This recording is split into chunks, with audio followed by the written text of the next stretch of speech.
This movie feels like a roller coaster ride. तो जब आप रोलर कोस्टर पर चढ़ते हो तब आपको नहीं पता होता है कि कितने हाईज एंड लोज आएंगे ट्रैक में, या फिर आपको इस राइड के मजे आएंगे भी या नहीं। Same goes with this movie also, जो कि मासी होने के साथ साथ ऑडियंस को फर्स्ट इंस्टेंस से ही एक दूसरे वर्ल्ड की तरफ पहुंचाने की कोशिश करती है, जहां एक्शन, कॉमेंट्री और एंटरटेनमेंट के अंदाज में आप इस फिल्म को एंजॉय कर सके। कुछ दिन हो गए हैं और आज हम जवान के इन्हीं अदर साइड एक्सपेक्ट्स के बारे में बात करेंगे, जिसमें मेजर स्पॉयलर्स इन्वॉल्व होंगे। अगर आपने फिल्म नहीं देखी है तो पहले फिल्म देख लो, और अगर आपने फिल्म नहीं देखनी है तब भी ये वीडियो जरूर देख के जाना।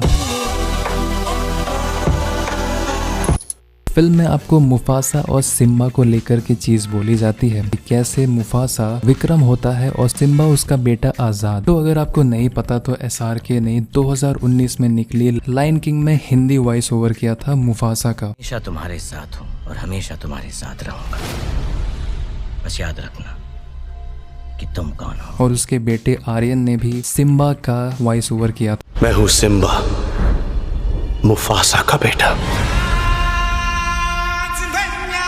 इससे थोड़े आगे चलकर अगर आप जाओगे तो जब विलंबड़ा विमेंस जेल में आजाद का जन्म होता है तो तुम कावेरी को देख सकते हो आजाद को ऊपर उठाते हुए उन सभी औरतों के सामने में। ये सीन को तुम एक रेफरेंस के तौर पे या फिर एक रेमिनेंस के तौर पे तुम बोल सकते हो, जहाँ पे रफीकी ने भी सिम्बा को हर एक जीव जंतु के सामने ब्लेसिंग देते हुए उठाया था। जवान के ट्रेलर की शुरुआत में आप SRK की आवाज में ये डायलॉग सुनते हो। एक राजा था, एक के बाद एक जंग हारता गया, भूखा प्यासा घूम रहा था जंगल में। पर फिल्म में यही सेम डायलॉग काली को बोलते हुए भी देखोगे आप, फिर आप रियलाइज करोगे कि यस, कहीं ना कहीं इस डायलॉग में SRK ने अपने आप के जुड़े स्टोरी को बताना चाहा है कि कैसे इस इंडस्ट्री में भी उनका डाउन टाइम आया था और उसके बारे में वो डिस्कस कर रहे हैं। और इस बात को भी आप उनके बेटे के साथ भी रिलेट कर सकते हो। ये दोनों पिल आपको चॉइस देते हैं। रेड पिल आपकी जिंदगी बदल के रख देने वाली सच्चाई दिखा सकता है, जहां दूसरे साइड में ब्लू पिल लेने पर आपको वही सामान वास्तविकता में जीने को दिया जाएगा। जवान फिल्म में काली अपने गुस्से को कंट्रोल करने के लिए ब्लू पिल खाता है और अपने दुश्मनों को रेड पिल देता है, जो कि उनके बॉडी में अत्यंत दर्द लेके आता है और अंत में उनके कान और नाक से खून निकाल के रख देती है, जिससे उनकी मौत हो जाती है। तो तुम इस सीन को तुम मैट्रिक्स के साथ भी इक्वेट कर सकते हो।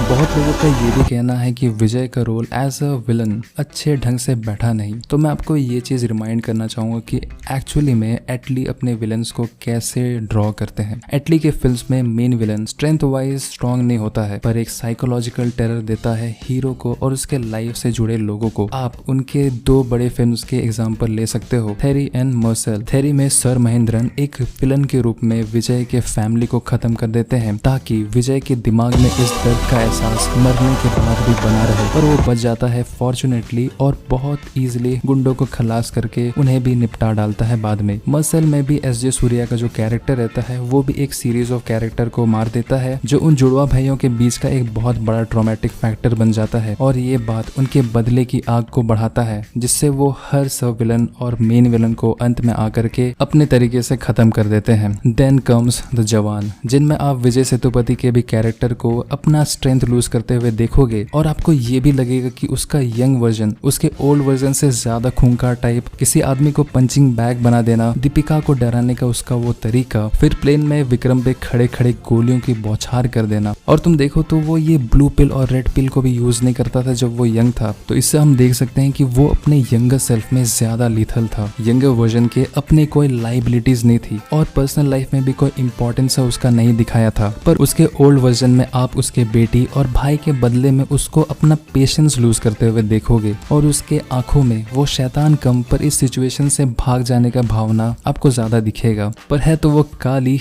तो वो इस सिचुएशन को अपने आप के दिमाग से डील करेगा। एटली ने स्ट्रेंथ वाइज विक्रम राठौर को बहुत ही ओवर पावर्ड कैरेक्टर बनाया है, पर फिर भी एक 1-on-1 hand to hand no interference मार देखना था विक्रम और काली के बीच में, जिसमें काली भी एक रूप से स्ट्रेंथ वाइज पावरफुल लगता तो फाइट की इंटेंसिटी भी बहुत अच्छी बनी रहती।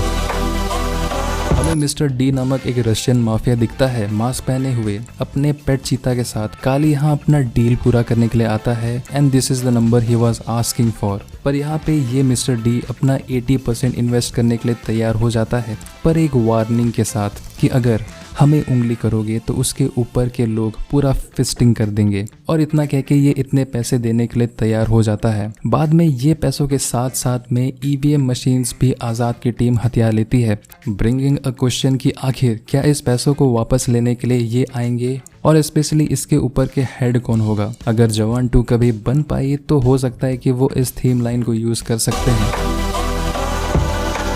At the very and movie में आप संजय दत्त के कैरेक्टर माधवन नायक को देख सकते हो आज़ाद के ऊपर गन पॉइंट करते हुए, पर बाद में रिवील हो जाता है कि नायक सर शुरुआत से ही आज़ाद के साथ मिलकर ये हाईएस्ट किडनैपिंग सबके प्लानिंग कर रहे थे। नायक आज़ाद को पासपोर्ट देकर उसका नेक्स्ट मिशन जो कि स्विस बैंक को लेकर उन्होंने कहा ऐसा हो सकता है। वैसे ट्विटर में SRK ने स्विस बैंक रिलेटेड ये ट्वीट किया था, जहाँ इस ट्वीट में उन्होंने विजय की तारीफ की है और साथ में आप यहाँ पे स्विस बैंक रिलेटेड चीज भी देख सकते हो जो कि शायद कहीं ना कहीं जवान 2 को हिंट कर रहा हो। ऐसा ही सिमिलर एंडिंग आप एटली की थेरी मूवी में भी देख सकते हो, जिसमें एक पोस्टमैन विजय को एक लेटर देने आता है जिसको खोलकर अंदर फोटोज मिलते हैं कुछ लोगों पर, और ये ऐसा इंडिकेट कर रहा था कि ये विजय का नेक्स्ट मिशन है। पर थेरी को निकले 7 साल हो गए हैं, सो तुम इसको एक तरीके से बोल सकते हो कि ये एक स्टाइल है एटली का मूवी को एंड करने का।